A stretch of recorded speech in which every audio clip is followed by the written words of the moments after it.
The distress beacon from mining station Kepler 442b had been broadcasting for 17 standard hours when the first rescue ship appeared on the sensors. Commander Zethka of the Galactic Rescue Corps felt his 4 hearts sink as he read the vessel's identification codes. "Humans," he whispered, his chitinous mandibles clicking with dread. The mining station hung like a broken jewel against the crimson dwarf star, its hull breached in 3 places by the asteroid impact. Inside, 47 beings from 12 different species waited in the emergency shelters, their oxygen running dangerously low. The Rescue Corps' nearest ship was still 6 hours away, too late for the survivors. But the humans had arrived first.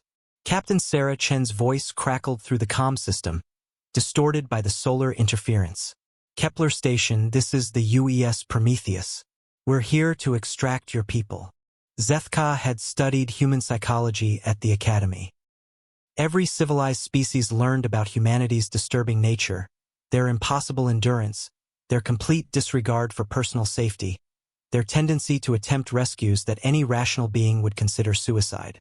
The humans had been barred from official rescue operations after the incident at Vega Prime, where they had saved 300 colonists by manually piloting a damaged ship through a solar flare. "Captain Chun," Zethka transmitted, "the station's structure is compromised. Any docking attempt could trigger a complete collapse." "Copy that, Commander. We're not planning to dock." Through his telescopic viewer, Zethka watched in horror as the human ship released a swarm of tiny pods.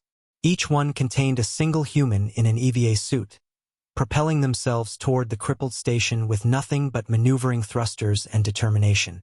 "They're insane," muttered his navigation officer.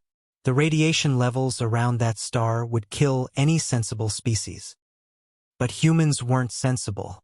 As Zethka watched, the first human reached the station's hull.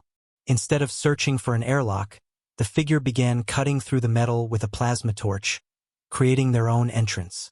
Others spread across the station's surface like some infectious organism, each one working with terrifying efficiency. Inside the station, Chief Engineer Velox cowered with the other survivors as the hull above them suddenly glowed white-hot. The mining crew had heard the stories, humans who fought impossible wars, who threw themselves into black holes to gather scientific data, who colonized planets that incinerated everything else that tried to land there. The ceiling burst open in a shower of sparks, and a figure in a scarred EVA suit dropped through. The helmet retracted, revealing a face that looked deceptively fragile, soft skin, tiny teeth, eyes that held no predatory gleam. But Velox knew better. This creature had just cut through reinforced titanium steel alloy with the casual ease of opening a door. "Hi there," the human said, her voice impossibly calm. "I'm Specialist Rodriguez. Let's get you folks out of here." The evacuation took precisely 23 minutes. The humans carved evacuation routes through twisted metal, carried beings twice their size through passages too narrow for safety, and jury-rigged life support systems that shouldn't have worked but somehow did. They moved through the failing station like it was their natural habitat, completely ignoring dangers that should have sent them fleeing. When the last survivor was pulled free, the mining station finally succumbed to structural failure, collapsing into a twisted ruin. The human rescue pods were already accelerating away, their cargo holds packed with grateful refugees. Commander Zethka found himself staring at the retreating human ship on his view screen.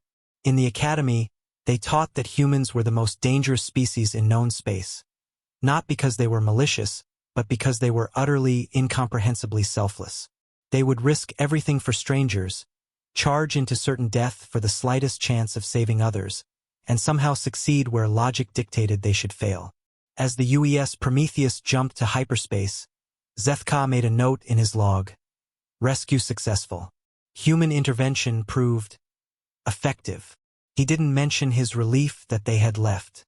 In a galaxy full of sensible, self-preserving species, only the terrifying humans would attempt the impossible. And only they would succeed.